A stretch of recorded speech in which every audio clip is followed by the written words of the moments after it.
Hey guys, so it's Monday morning. It's day 2 of my rim to rim to rim hike. It's 6:17 in the morning, and I just came across this.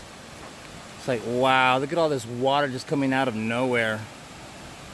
Obviously it's not coming out of nowhere, it's coming out of the rock somewhere.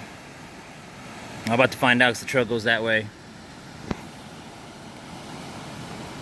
Look at that, it goes down that way and then it disappears further down. You can see like right there where it all just bundles up and shoots through. Wow. Absolutely gorgeous.